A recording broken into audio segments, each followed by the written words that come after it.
Foleni wale nyimando obedi renouveau télé la jabara kilingili na bela jelima maliko no ani maliko kan bi jumae la horoma duen biye kanu magaw ka aw be fo ka aw wale nyimando aw ni ce aw dana la renouveau télé ale sugantili la renouveau so mara kuna funi kene be nasiki aw yi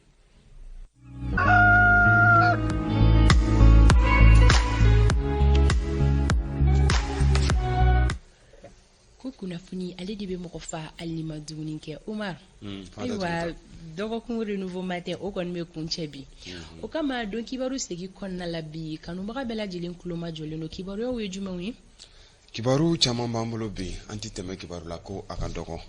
okumu kɔnɔna na an sera kunnafoni minnu b'an bolo ni an bɛna se k'olu walawala sisan o ye k'a fɔ fɛn min kɔni bɛ tali kɛ Bendugu la ni ale bɛ kita cercle kɔnɔna na a yirala k'a fɔ ko ji kɔni ye tiɲɛni kɛ yen nɔ maa ni ma to a la nka a ye minɛn caman tiɲɛ a ko kɛra cogo di an bɛna o bɛɛ lajɛlen walawala aw ye fɛn min kɔni bɛ tali kɛ kalanta la an da sera a ma an ka kibaru kɔnɔ kuma caman a kun yirala k'a fɔ ko a bilala a bɛ ta septembre tile 16 nka a yirala k'a fɔ ko kalanta donkura min fɔra o bilala octobre kalo tile 3 la a ko kɛra cogo di an bɛna an da don bɛɛ lajɛlen na k'o fɔ fɛn min bɛ tali kɛ MINUSMA la ale kɔni y'a jate k'a fɔ ko min bɛ tali kɛ bunahadamadenya hakɛ sɔsɔliw la ko o ɲɔgɔnna 467 o de kɛra an ka jamanaw kɔnɔna na a ko kɛra cogo di u ka laɲiniw ye jumɛn ye ni Seydina Umaru ka laɲini sɔni an bɛna a bɛɛ lajɛlen walawala aw ye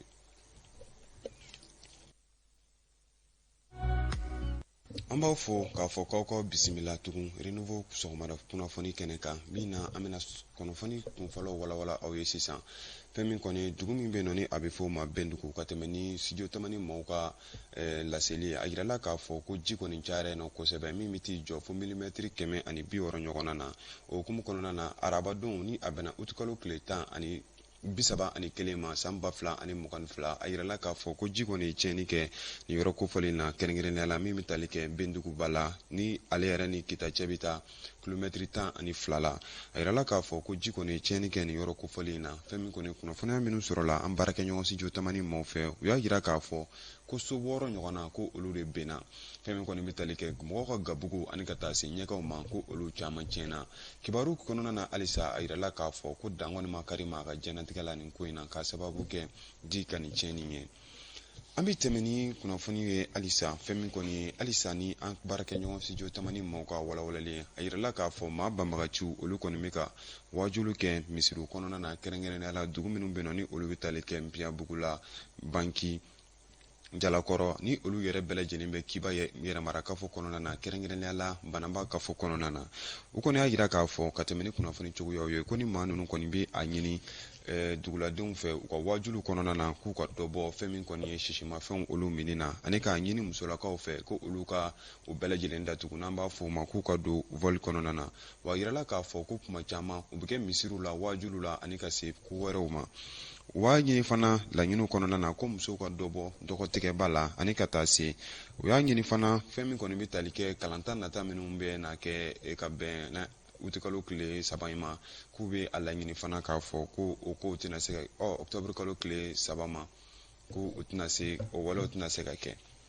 an bɛ tɛmɛ ni kibaru cogoyaw ye halisa fɛn min kɔni bɛ tali kɛ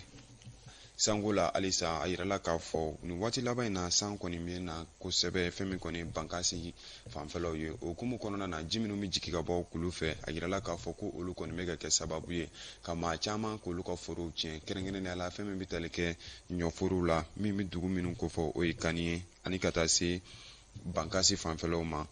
o kunnafoniya kɔni bɔra studio tamani maaw yɔrɔ u b'a yira k'a fɔ fana ko o wale in kɛmɛ sababu ye ka jɔrɔna ko ba kɛ fɛn min kɔni sɛnɛkɛla minnu bɛ nin yɔrɔ kofɔlen na olu fanfɛla la sabula u sirannen don k'a fɔ ko ji kana kɛ sababu ye ka u ka forow tiɲɛ wa a kana kɛ sababu ye ka baloko gɛlɛya na nin yɔrɔ kofɔlen na a yirala k'a fɔ san 2020 waatiw nin waleya ni ɲɔgɔnna ninnu kɔni k'u kɛra nin yɔrɔ kofɔlen na nka ka tɛmɛ ni kuranguruji ka dɛmɛ ye ani ka taa se dɛmɛ wɛrɛw ma k'u kɔni sera k'u yɛrɛ bɔ a ko kɔnɔna na an bɛ dugawu kɛ yarabi ala ka samiyɛ sabatilen di an bɛɛ lajɛlen ma an da sera ma an ka kunnafoniw kɔnɔna na fɛn min kɔni ye kalanta koɲɛw ye a kun yirala k'a fɔ ko kalan kun kan ka ta ka bɛn septembre kalo tile 16 san 2022 ma ka o waleyan kɔni na mankan caman kɛra ani laɲini caman kɛra o hukumu kɔnɔna na kalanta baaraw a yirala k'a fɔ ko o kɔni bilala octobre kalo tile 3 san 2022 la o laseli yɛrɛ kɛra ministre min bɛ ni ale ɲɛsin bɛ kalan koɲɛw ma a ka jabala la an ka jɛ k'a ka lasew lamɛn awa sanugo ka kuma bara la ani Ibrahim Daw. ɲɔgɔn faamuyabaliyaw kɔfɛ kalan ɲɛmaw ni ɲɔgɔn cɛ kalanta waati ko kan ni olu yɛrɛ fɔra tɛnɛndu utukalo tile 29 san 2022 kɔnɔna na minisiri min ka baara bɛnnen don duguma kalan ko ma ale kɔni ɲɛfɔli kɛ maaw ye ɲina kalanta waati ko kan. École yana ka taa fo baara dɔw de ka kɛ donc minnu bɛna daminɛ 16 septembre n'o ye école encadrement yɛrɛ administration mɔgɔw yɛrɛ olu de bɛna don k'o baaraw daminɛ yani octobre kalo tile 3 n'o bɛna kɛ école dayɛlɛli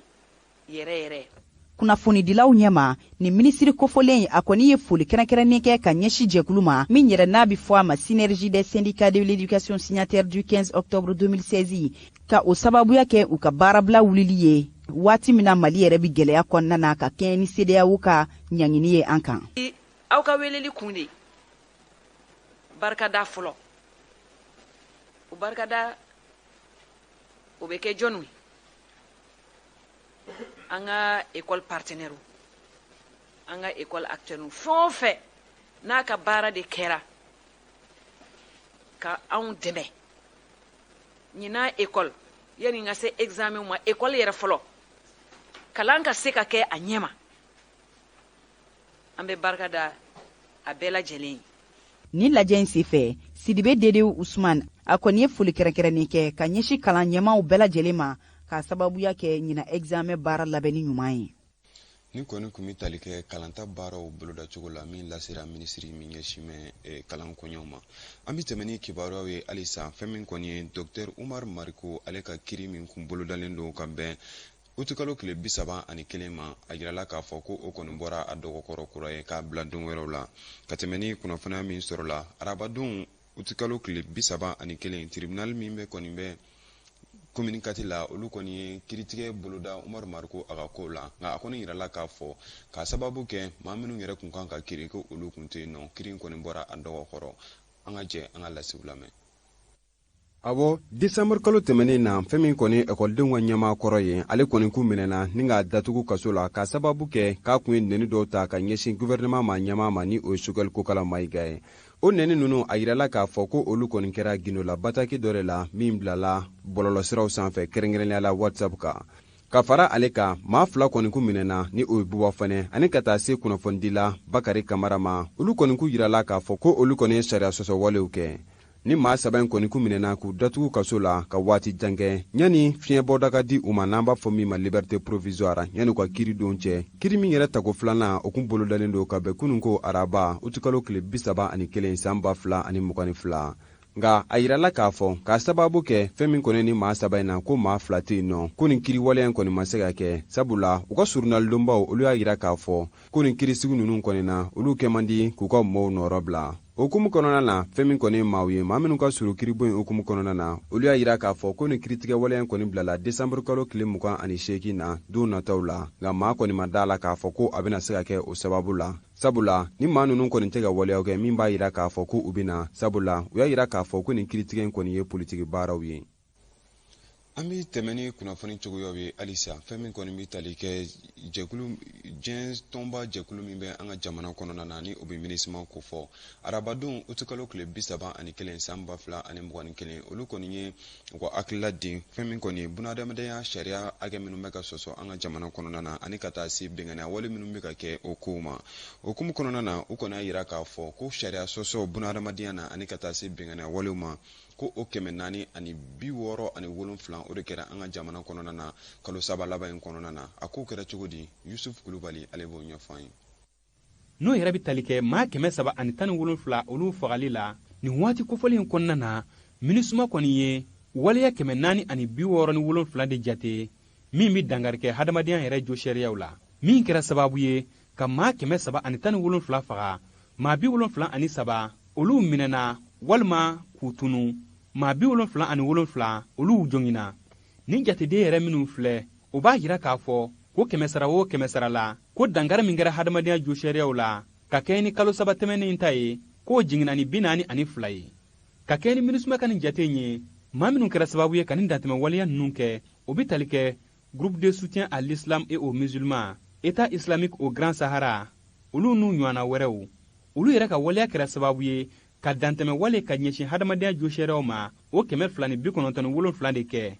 ni jɛkulu kofɔlen ninnu olu kɔni y'u yɛrɛ yira ni bingani wale tali ye ka ɲɛsin sigida mɔgɔw ma mali finitigilakaw fo ka taa se minisuma ka cɛdenw ma min yɛrɛ kɛra sababu ye ka mɔgɔ 200 ɲɔgɔnna faga maa 44 k'olu bana ni ka maa ba caaman bɔ u sigiyɔrɔw la minisuma ka nin jate y'a yira fɛnɛ ko yɛrɛlakana kulu minnu faralen don ɲɔgɔn kan sigidaw kɔnɔna la olu ye dantɛmɛ wale minnu kɛ ka ɲɛsin hadamadenya jo sariyaw ma ni y'o da kalo saba tɛmɛnen ta ma o sera sigiyɔrɔma 2 de ma o bɔra 15 la ni ka nin yɛrɛ sɔrɔ 34 na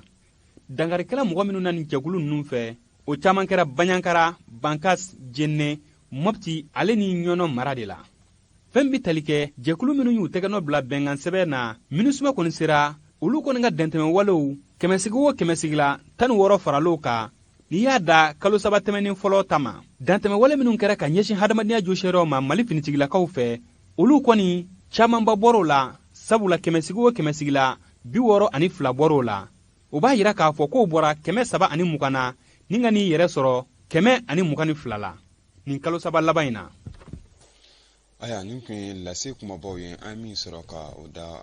kunnafoni kunfɔlɔ la an sera ka min sɔrɔ k'o di aw ma Fanta Tumota. Oui. Aya nin kun ye kunnafoni kunfɔlɔw ye an ye min sɔrɔ. Munumunu salo kunfɔlɔ olu tun ye ni Umar an b'i fo ka i waleɲuman dɔn an bɛ taga ɲɛfɛ ni kibaruya tɔw ye halisa ka se ka dɔn kibaru ta ko fɔlɔ k'o datugu ɲayɔrɔ la sɔɔni ta ko filanan i b'o fɛnɛ dayɛlɛ kibaruya tɔw ye minnu ye i bɛ o lasew kɛ sisan a fɔ an tɛ taga munumunu an ka siraba kanaw la Umar bi sɔgɔmada in na ka se k'a dɔn an ka sirabaw bɛ lahalaya minnu kɔnɔna na gɛlɛyaw ye fɛn minnu ye ka taa se Anazɛr ka bilasiralikanw ma kɛrɛnkɛrɛnnenya la an bɛ samiya min kɔnɔna na Sori Ibrahim Diallo sɔɔni an n'a bɛ ɲɔgɔn lasɔrɔ.